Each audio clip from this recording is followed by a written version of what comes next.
Dear, thank you so much for coming to Nancy's Nest. You're welcome. Thank you so much. In the middle of the festive period when everyone wants to be dancing or hiding in bed or whatever. So, Maz, I've got a few questions. Obviously, in the context of the 50th anniversary of Stonewall riots coming up this coming year. So, question number one. In 1968, Martin Luther King had a dream and he was killed for it. 50 years later, 51 years later, what is your dream and are you prepared to die for it?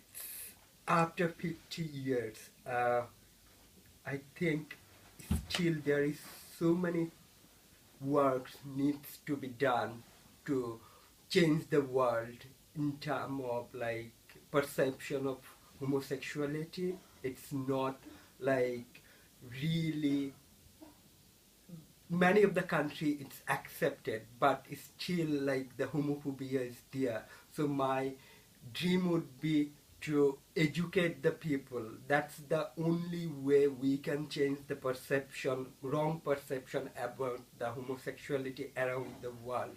So educate the people and also abolish all the law which is like against homophobia and homosexuality in the world. So that's the dream I do see. Amazing. Thank you, Maz. And are you and should we be prepared to die for it? I think we should not like prepare to die for it, rather than we should like live and like we should make a proper plan, make a like strategic plan, and we should make sure before we die this strategy implemented and action are taken and the world is changed. There is no homophobia in this world will exist. So amazing, Maz. Oh, so good to hear your wisdom and your dreams. Okay, so you were in a bar in 1969 and the two women sitting next to you introduced themselves as Sylvia Rivera and Marsha P. Johnson. Knowing what you know now, what do you do?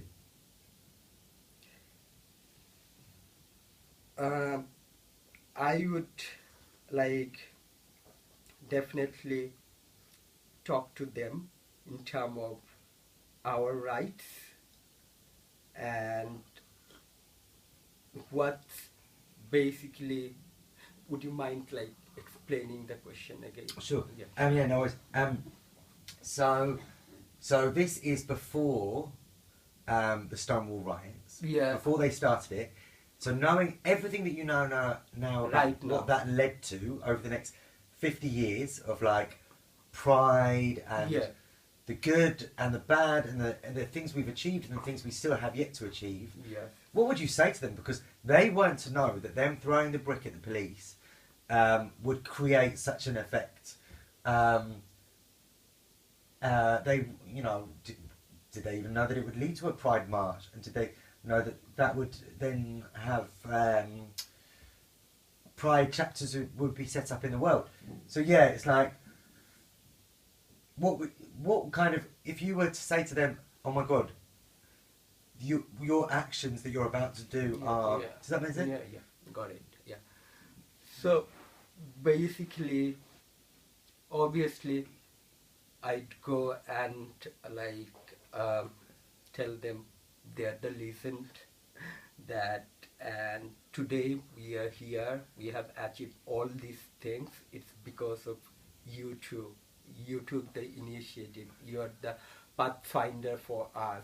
So you have created this pathway where we are still working and still there is long way to go, but we are really grateful to you.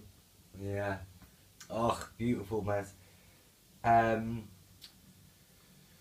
Okay, so tell me more about Hulhaz and Rabbi and what of their story all the way from Bangladesh. What's it got to do with London?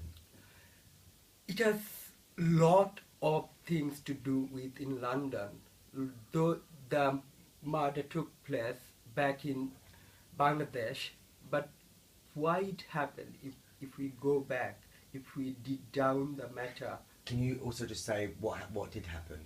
Yeah. Yeah. So the Islamic terrorist group, they killed two of my friends, Julhas Mannan and Mahbub Rabi Donoy, because they are LGBT activists in Bangladesh. And Julhas, he published the Rukban magazine, first ever LGBT magazine in Bangladesh, and that was the reason they were brutally murdered back in Bangladesh in 25th April 2016.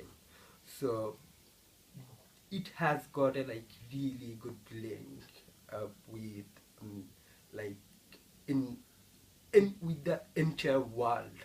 It's because, and especially with London, United Kingdom, it's because still that this Buggery Act and this colonial like homosexuality law was implemented by British government, which we are like now no more under like colonialism, but we got the like freedom and everything, but this law is still there, and it's because of that law like my friends suffer. If there is no law like that, no one wouldn't dare to kill them. So this law needs to be changed, and like still Bangladesh is a Commonwealth country, so I believe the Commonwealth and the United Kingdom, the government should take some initiative to help those countries to abolish the law. So through the Julhas Mannan and Mahbub Rabbi Tonoy's murder, and what I'm doing, like asking justice for them and letting people know that, look, we need help, we need support to abolish this law from Bangladesh, and we still hope, and I believe that British government has some role to play to remove this, abolish this law from all the Commonwealth countries. And what is your what in 2019? What, imagine that we finished the year, the 2019 is over. What have we achieved in the struggle for justice for Julhas, for Rabbi, for LGBT freedom? What have we achieved by the end of next year? Which you would be satisfied with? Because obviously the struggle is long, right? Well, what would you be satisfied with? I know the justice is not coming overnight. It's gonna take time. I'll be satisfied.